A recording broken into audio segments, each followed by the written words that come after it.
سالن تقصیرمونه، برای همین فکر کنم باید با حرف جمعش بکنم، برای همین نذارین سالن ساکت بشه و خیلی هم بهتون نمیخوره جمع توداری باشید. برونگرایی معمولا به نظر میاد که اینجور تیپیکال کلا تیپا شخصیتی برونگر بروز بدیم، قشنگ هم بروز بدیم. آره نه اینو برای الان نگفتم، برای آهنگ بعدی گفتم. حالا طول میکشید اختون آب بشه، ولی این آهنگ رو استثنا چون کم دارم از این آهنگا و آهنگ خوشحال به هر حال لحظات تو زندگی آدم لازمه. بین این همه آهنگ قبلی این همه فرصت برای قصه خوردن یا آهنگ هم پیش میاد مثل این آهنگ، امیدوارم بروز بدیم، ولی بروز هم ندیدیم برای آخر کنسرت که یختون آب شد اینو در هر صورت باید بزنیم. بریم بعدی.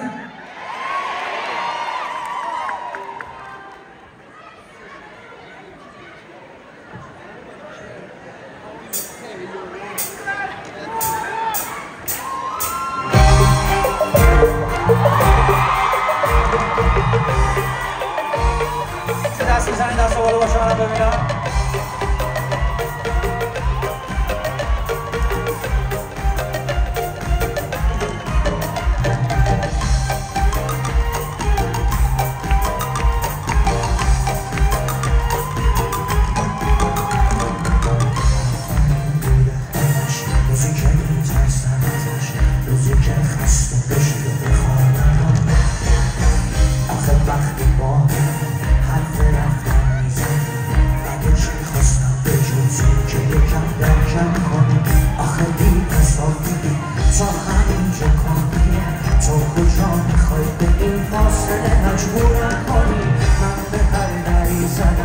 تو رو از دست ندم، تو کجا میخوای که من رو از خودت دورم کنی، منو درکم کنی.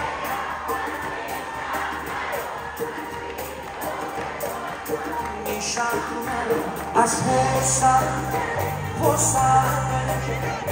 بگم دیوونتم، منو درکم کنی، منو درکم کنی، از پیشم نرو، هرچی تو بخوام اما میشم نرو، از حسن پرسم بده که بگم دیوونتم، منو درکم کن.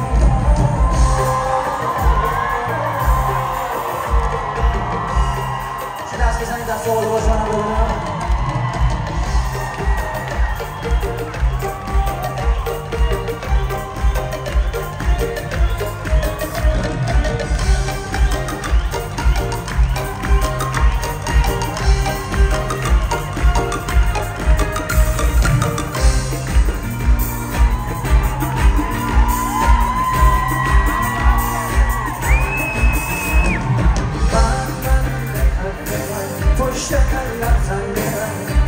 خواستم بگم وقتی که توی دلمه، من خواستم بگم فکر من باشی، فکر من که قصه محبت تمام عالمه.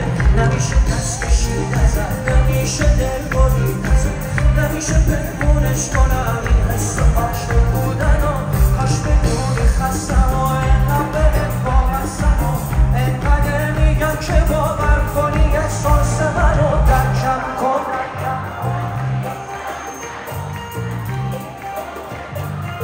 میشم از حسم بهت فرصت بده که بگم دیوونتم، منو درکم کن، دستامو منو درکم کن، از پیشم نرو، هرچی تو بخوای اما میشم نرو، از حسم بهت فرصت بده که بگم دیوونتم.